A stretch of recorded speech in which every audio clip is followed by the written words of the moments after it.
Good afternoon again, Chaos. This is Kalatos, your friendly Legions leader. Just gonna today make the third video in my series on how to mod your characters.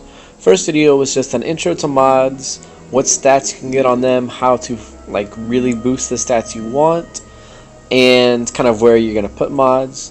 The second video was an intro to attackers. Just to recap that video real quick, attackers, primarily you want to focus on offense, critical hit or critical chance, and speed. Support characters are a little bit different. Now, some people may not be quite sure what the support characters are, but let's look at some of our support characters and then I'll kind of run down why they're labeled that way and what most of their design intentions are.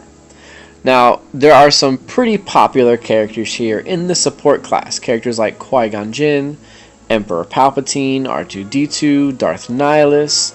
I mean, you got a lot of really strong characters here.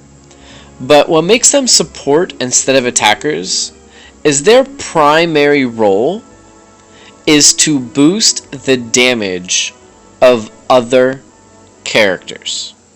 Okay. Now there are a few notable exceptions, but let me say that again. The primary role of these support characters is to boost the damage of other characters.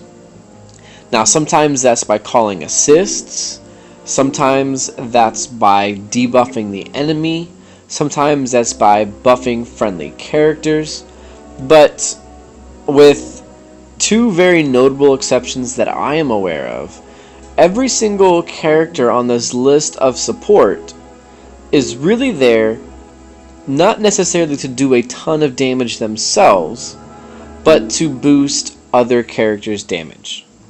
Okay, like Qui-Gon Jinn, for example.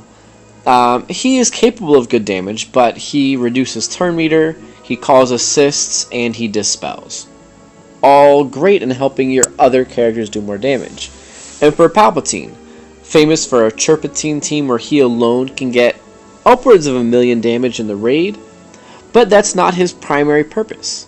His primary purpose in the raid, in any type of battle, is to debuff the enemy with his shock so they can't heal and they can't get buffs, to stun them, and he also provides offense up to everybody else on his team.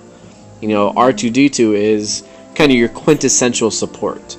You know, he gives everybody stealth, he debuffs the enemy team, makes them less likely to evade, his combat analysis allows everybody to debuff themselves, his number crunch buffs everybody.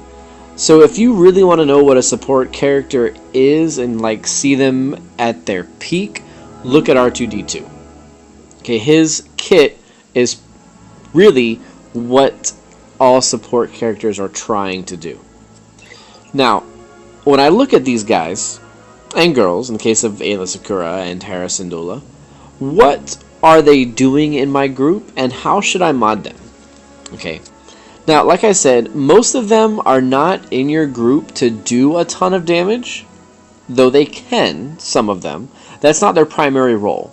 So, for the most part, you don't really want offense or crit chance or crit damage mods for these guys.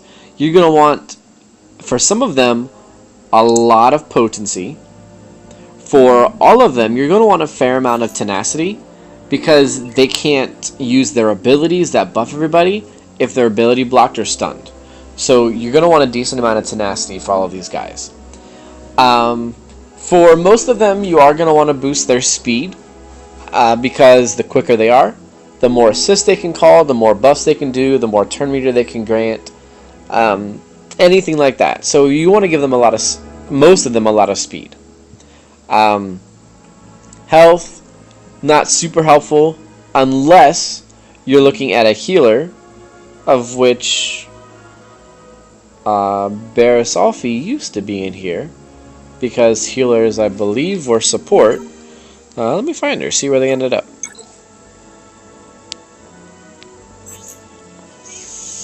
Oh, healers got a whole new class. Awesome. So, yes, support are there to just buff your team. or increase the damage output of your own team. So for most of them, again, focus on potency, tenacity, and possibly speed. To kind of break down how exactly we're going to do that, let's look at Qui-Gon Jinn. He is a character most people probably have. He is very popular early game. He is very easy to farm in the Cantina shards. So he's going to be super useful, and he's actually really easy to gear. So let's look at what he's got in his kit and figure out, what do we need? Do we need potency, do we need tenacity, or do we need speed? Because those are generally what we're going to be looking for support characters. So just like with the attackers, you want to look at their kit and see what they do. Because every character, your kit, their abilities put together is what you're going to want to focus on. So his basic for Qui-Gon, now once you have the Zeta upgrade, Omega upgrade, for the most part, he just has a chance to reduce, he just does damage and could possibly gain turn meter. But once you have the Omega upgrade, he also has the chance to remove the enemy's turn meter. Okay, so this particular ability is going to be affected by potency. And because there's a 65% chance to remove 30%, he's going to be attempting to remove it roughly 2/3 of the time. So for him, we're really going to want potency to up this quick strike. Okay. Now, we look at his first special, Harmonious Assault.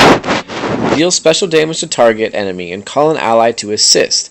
The assisting ally deals 75% more damage and recovers 20% of their health. And this has a very, very low cooldown of only 2 turns. So he's probably going to be able to use this a lot, especially seeing as how his quick strike gives him a chance to gain turn meter. So to make the most use out of this Harmonious Assault, we really want to give Qui-Gon Jinn speed. Okay, so right off the bat, looking at those first 2 abilities, we know that potency and speed are going to be very high on his list of, hey, find this. But lastly, Humbling Blow. Deal special damage to target enemy and remove all positive status effects. If an effect is dispelled, all allies gain offense up for 3 turns. Now, this has a more normal cooldown of 3 turns. And it can be used to buff your allies. So the more you can use this, the better it is. So again, his 2 specials, Harmonious Assault and Humbling Blow, will really call for speed. So just looking at his kit, speed and potency are the 2 most important things that he needs. And if you notice, I do have a speed set on him, but I have a health mod and a crit chance mod. Probably because, yep, the speed that's on them. So I decided for my personal use that speed was more important than potency. And especially since I have tenacity instead of potency here. Now, tenacity is not necessarily a bad choice, but, I might want to change this later to get the potency so that he can reduce the reducing enemy turn meter more often.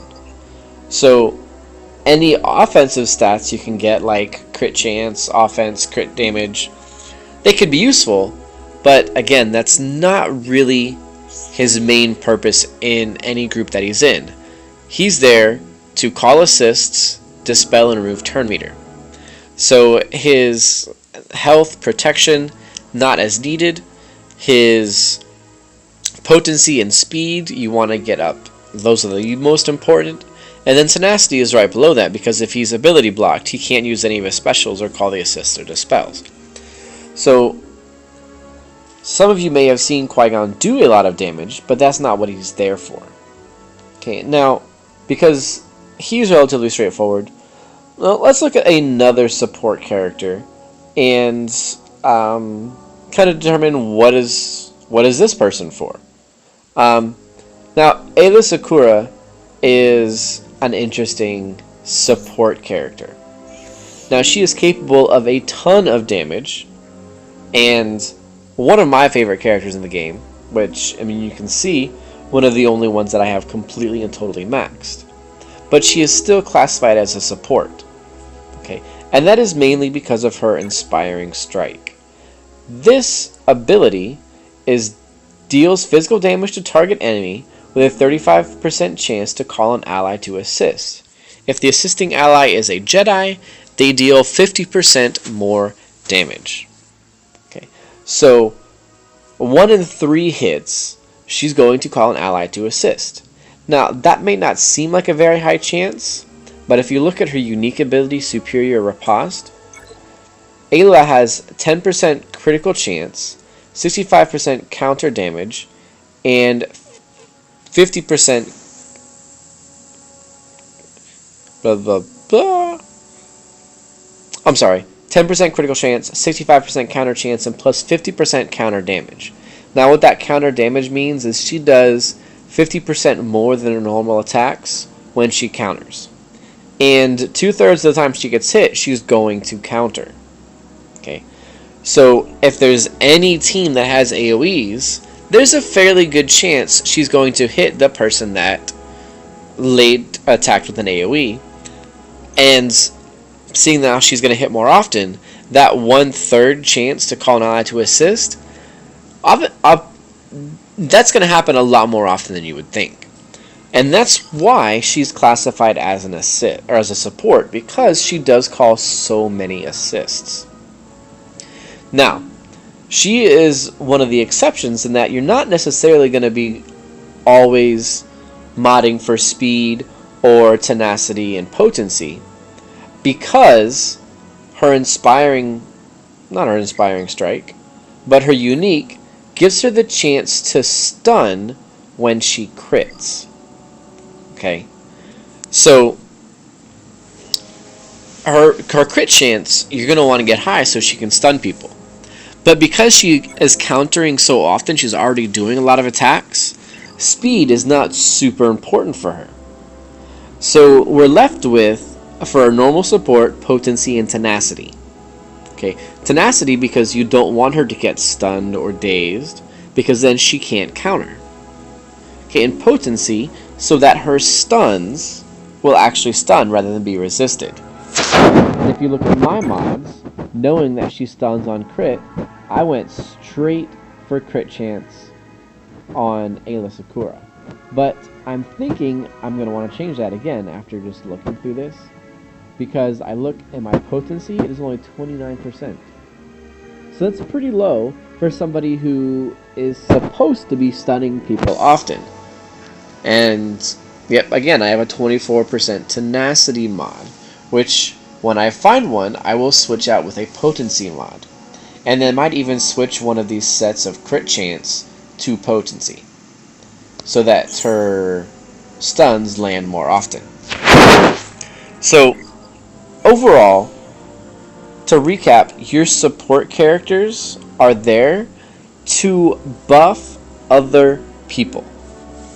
So unless you get somebody like Ayla Secura, who has a specific proc or a specific chance of something happening on a crit, you're going to focus for potency, tenacity, and speed so these guys can get their abilities, call their assists, buff their teammates, or stun the enemy.